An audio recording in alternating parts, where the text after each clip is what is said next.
ಕಾಂಗ್ರೆಸ್ ಸರ್ಕಾರ ಭ್ರಷ್ಟಾಚಾರದಲ್ಲಿ ತೊಡಗಿದ್ದು, ಸದ್ಯದಲ್ಲೇ ರಾಜ್ಯದಲ್ಲಿ 3ನೇ ಮುಖ್ಯಮಂತ್ರಿ ಆಗ್ತಾರೆ ಅಂತ ಬಿಜೆಪಿ ರಾಜ್ಯಾಧ್ಯಕ್ಷ ವಿಜೇಂದ್ರ ಲೇವಡಿ ಮಾಡಿದ್ದಾರೆ. ಖಾಸಗಿ ರೆಸಾರ್ಟ್ನಲ್ಲಿ ನಡೆದ ಬಿಜೆಪಿ ಕೊಡಗು ಜಿಲ್ಲಾ ಕಾರ್ಯಕಾರಿಣಿ ಪದಾಧಿಕಾರಿಗಳ ಸಭೆಯಲ್ಲಿ ಮಾತನಾಡಿದ ವಿಜೇಂದ್ರ, ದೊಡ್ಡ ಭ್ರಷ್ಟಾಚಾರಿಯಾದ ಡಿಕೆ ಶಿವಕುಮಾರ್ ಅವರ ಬಾಯಲ್ಲಿ ರೌಡಿಗಳಿಂದ ಮಟ್ಟ ಹಾಕುವಂತೆ ಹೇಳಿರುವುದು ಅಚ್ಚರಿ ತಂದಿದೆ. ಕಾಂಗ್ರೆಸ್ ಸರ್ಕಾರ ಯಾವಾಗಲಾದರೂ ಬೀಳಬಹುದು. ಸರ್ಕಾರದಲ್ಲಿ 3ನೇ ಮುಖ್ಯಮಂತ್ರಿ ಆದರೂ ಅಚ್ಚರಿ ಇಲ್ಲ ಎಂದರು. ಸಂಸದ ಯದುವೀರ್ ಕೃಷ್ಣದತ್ತ ಒಡೆಯರ್ ಮಾತನಾಡಿ, ಜಿಲ್ಲೆಯಲ್ಲಿ ವನ್ಯಜೀವಿ ಮಾನವ ಸಂಘರ್ಷ ಸೇರಿದಂತೆ ಅನೇಕ ಸಮಸ್ಯೆಗಳಿವೆ. ಈ ಸಮಸ್ಯೆಗಳಿಗೆ ಶಾಶ್ವತ ಪರಿಹಾರ ನೀಡುವಲ್ಲಿ ಕಾಂಗ್ರೆಸ್ ಸರ್ಕಾರ ವಿಫಲವಾಗಿದೆ ಎಂದರು. ನಾನು ಭವಿಷ್ಯ ನುಡಿತೀನಿ ಅಂತ ಅಂದ್ಕೊಳ್ತಿರೋ ಮತ್ತೊಂದು ಅಂದ್ಕೊಳ್ತಾರೋ ನನಗೆ ಗೊತ್ತಿಲ್ಲ. ರಾಜ್ಯದಲ್ಲಿ ಇದೇ ಅವಧಿನಲ್ಲಿ 3ನೇ ಮುಖ್ಯಮಂತ್ರಿ ನೋಡ್ತಕ್ಕಂಥ ಸಂದರ್ಭ ಬಂದರೂ ಕೂಡ ಆಶ್ಚರ್ಯ ಇಲ್ಲ. ಅಷ್ಟು ಆಂತರಿಕ ಕಚ್ಚಾಟದಿಂದ ಈ ಮುಖ್ಯಮಂತ್ರಿಗಳು ಕೂಡ ರಾಜೀನಾಮೆ ಕೊಟ್ಟು ಮತ್ತೊಬ್ಬ ಮುಖ್ಯಮಂತ್ರಿ ಬರ್ತಕ್ಕಂಥ ಪರಿಸ್ಥಿತಿ ಅಲ್ಲಗಳಕ್ಕೆ ಸಾಧ್ಯ ಇಲ್ಲ.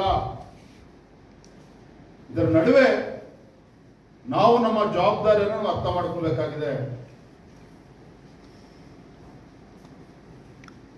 ನಮ್ಮ ಜವಾಬ್ದಾರಿನ ಅರ್ಥ ಮಾಡಿಕೊಂಡು ಮುಂದೆ ಬರ್ತಕ್ಕಂಥ ಸ್ಥಳೀಯ ಸಂಸ್ಥೆಗಳ ಚುನಾವಣೆ, ಜಿಲ್ಲಾ ಪಂಚಾಯತಿ, ತಾಲೂಕ್ ಪಂಚಾಯತಿ, ಗ್ರಾಮ ಪಂಚಾಯತಿ ಚುನಾವಣೆಗಳು ಬರ್ತದೆ.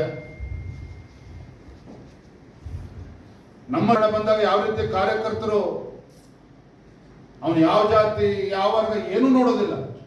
ಭಾರತೀಯ ಜನತಾ ಪಾರ್ಟಿ ಅಂತೂ ನಮ್ಮ ಅಭ್ಯರ್ಥಿ ಅಂತೇಳಿ ಘೋಷಣೆ ಮಾಡಿದ್ರೆ MLA ಎಲೆಕ್ಷನ್ಗೆ, MP ಎಲೆಕ್ಷನ್ಗೆ ಯಾವ ಜಾತಿ ಅಂತ ನೋಡೋದಿಲ್ಲ. ನಮ್ಮ ಕಾರ್ಯಕರ್ತರು ಏನ್ ಹೇಳ್ತಾರೆ, ನಮ್ಮ ಭಾರತೀಯ ಜನತಾ ಪಾರ್ಟಿ ಅಭ್ಯರ್ಥಿ ಅಂತೇಳಿ ನಾವು ಮಾತನಾಡುತ್ತದ್ದು.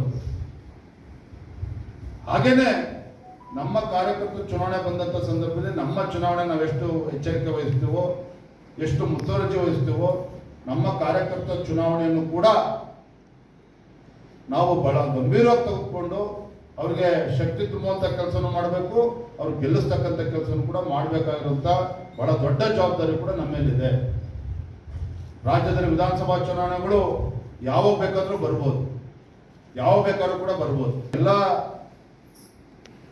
ಯಾವುದೇ ಸಂದರ್ಭ ಬಂದರೂ ಕೂಡ ನಾವು ಯುದ್ಧಕ್ಕೆ ಸನ್ನದ್ಧರಾಗಿ ನಾವು ಇರಬೇಕಾಗ್ತದೆ. ನಾವು ನೀವೆಲ್ಲರೂ ಕೂಡ ಕಾರ್ಯಕರ್ತರು.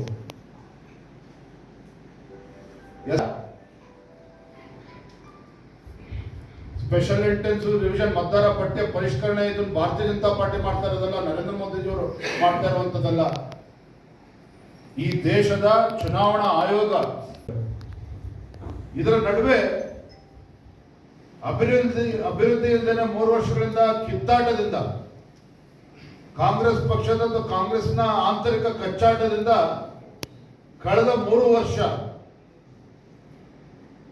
ಸಿದ್ದರಾಮಯ್ಯನವರು ಮುಖ್ಯಮಂತ್ರಿ ಸ್ಥಾನ ಉಳಿಸ್ಕೊಳ್ಳಕ್ಕೆ ಪರದಾಡ್ತಾ ಇದ್ರು. ಕಾಂಗ್ರೆಸ್ನ ಅನೇಕ DK ಶಿವಕುಮಾರ್ ಅವರು ಸೇರಿದಂತೆ ಅನೇಕರು ಸಿದ್ದರಾಮಯ್ಯನವರಿಂದ ಮುಖ್ಯಮಂತ್ರಿ ಕುರ್ಚಿನ ಕಸ್ಕೊಳ್ಳಕ್ಕೆ ಜಗಳ ಆಡೋದ್ರಲ್ಲಿ 3 ವರ್ಷ ಕಳೆದಿದ್ದಾರೆ.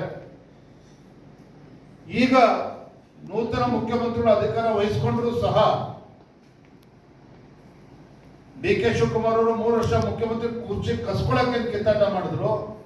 ಇನ್ನು 2 ವರ್ಷ ಮುಖ್ಯಮಂತ್ರಿ ಸ್ಥಾನವನ್ನು ಉಳಿಸ್ಕೊಳ್ಳೋಕ್ಕೋಸ್ಕರ ಇವತ್ತು ಕಿತ್ತಾಟ ಮಾಡತಕ್ಕಂಥ ಪರಿಸ್ಥಿತಿ.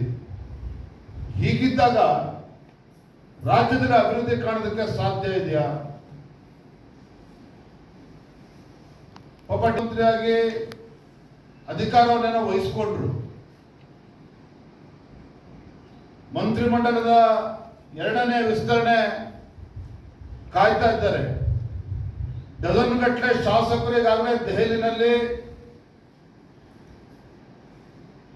ಬೀಡಿದ್ದಾರೆ. ಮತ್ತೊಂದು ಕಡೆ ರಾಜ್ಯದಲ್ಲಿ ಇವತ್ತು ರೈತರು ಸಂಕಷ್ಟದಲ್ಲಿದ್ದರೂ ಸಹ ಅಧಿಕಾರದ ಹಗ್ಗ ಜಗ್ಗಾಟದಲ್ಲೇ ಈ ಆಡಳಿತ ಪಕ್ಷ ನಿರತರಾಗಿರ್ತಕ್ಕಂಥದ್ದು. ನಾನು ಬೆಳಗ್ಗೆ ಅವ್ರ ಹತ್ರ ಮಾತಾಡ್ತಾ ಹೇಳ್ತಾ ಇದ್ದೆ, ಏನ್ ಸರ್ 2ನೇ ಎಕ್ಸ್ಪೆನ್ಷನ್ ಏನಾಗ್ತದೆ ಅಂತೇಳಿ. ಈ ಕಾಂಗ್ರೆಸ್ನಲ್ಲಿ ಈ ಹೊಸ ಸರ್ಕಾರದಲ್ಲಿ, ಹೊಸ ಮುಖ್ಯಮಂತ್ರಿಗಳ ನೇತೃತ್ವದಲ್ಲಿ 2 ಕೋಟ ಇದೆ ಮಿನಿಸ್ಟ್ರಿಗೆ.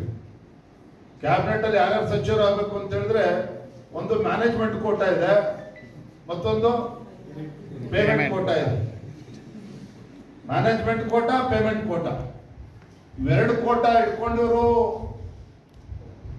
ಯಾವ ರೀತಿ ಆಡಳಿತ ನಡೆಸಬಹುದು ಒಂದು ಕ್ಷಣ ನೀವು ಊಹಿಸ್ಕೊಳ್ಳಿ.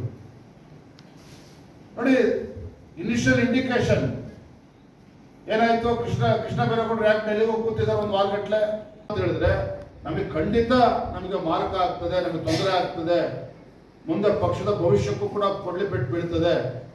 ಹಾಗಾಗಿ ಇದೆಲ್ಲವನ್ನು ಕೂಡ ಅರ್ಥ ಮಾಡಿಕೊಂಡು ಸಂಘಟನಾತ್ಮಕ ಚಟುವಟಿಕೆಗಳ ಜೊತೆಗೆ SIR ಅನ್ನು ಕೂಡ ಬಹಳ ಗಂಭೀರವಾಗಿ ತೆಗೆದುಕೊಂಡು ನಿಮ್ಮೆಲ್ಲರ ನೇತೃತ್ವದಲ್ಲಿ ಕೊಡಗು ಅಂತ ಹೇಳಿದ್ರೆ, ಆಗಲೇ ಹೇಳಿದೆ, ಸಂಘಟನೆ ಅತಿ ಹೆಚ್ಚು ಶಕ್ತಿ ಇರ್ತಕ್ಕಂಥ ಜಿಲ್ಲೆ. ಬೇರೆ ಬೇರೆ ಕಾರಣಗಳಿಂದ ನಮಗೆ ಕಳೆದ ವಿಧಾನಸಭಾ ಚುನಾವಣೆಯಲ್ಲಿ ಹಿನ್ನಡೆ ಆಗಿರ್ಬೋದು, ನಾವು ಒಪ್ಕೊಳ್ತೇನೆ.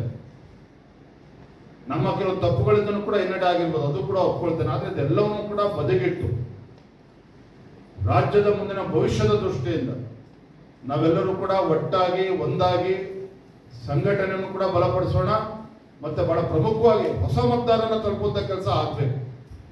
ಹೊಸ ಮತದಾರನ ತಲುಪುವಂತ ಕೆಲಸವೂ ಕೂಡ ಆಗ್ಬೇಕು. ಎಲ್ಲವನ್ನೂ ಕೂಡ ಗಮನದಲ್ಲಿ ಇಟ್ಕೊಂಡು ಸಂಘಟನೆ ಬಲಪಡಿಸ್ಕೊಂಡು ಮುಂದಿನ ವಿಧಾನಸಭಾ ಚುನಾವಣೆ ಯಾವತ್ತೇ ಬಂದರೂ ಕೂಡ ಎರಡೂ ಕ್ಷೇತ್ರಗಳಲ್ಲಿ ಮತ್ತೊಮ್ಮೆ ನಮ್ಮ ಭಾರತೀಯ ಜನತಾ ಪಾರ್ಟಿಯ ವಿಜಯ ಪತಾಕೆ ಹಾರಬೇಕು. ಆ ನಿಟ್ಟಿನಲ್ಲಿ ಎಲ್ಲರೂ ಕೂಡ ಒಟ್ಟಾಗಿ ಒಂದಾಗಿ ಕಾರ್ಯಕರ್ತ ಚುನಾವಣೆ ZP TP ಗ್ರಾಮ ಪಂಚಾಯತ್ ಎಲ್ಲರೂ ಕೂಡ ಗಂಭೀರ ತೆಗೆದುಕೊಳ್ಳೋಣ ಅನ್ನೋ ಮಾತನ್ನು ಹೇಳ್ತಾ ತುಂಬಾ ಸಂತೋಷ. ಕಾರ್ಯಕ್ರಮದಲ್ಲಿ ಬಿಜೆಪಿ ಜಿಲ್ಲಾಧ್ಯಕ್ಷ ರವಿ ಕಾಳಪ್ಪ, ಮಾಜಿ ಶಾಸಕರಾದ KG Bopaiah, MP Appachu Ranjan, MLC Suja Kushalappa, ಪಕ್ಷದ ಪ್ರಮುಖರಾದ doctor Naveen Kumar, SJ Medappa, BB Bharatish, Reena Prakash, Lokesh, Robin Devaiah ಪಾಲ್ಗೊಂಡಿದ್ದರು.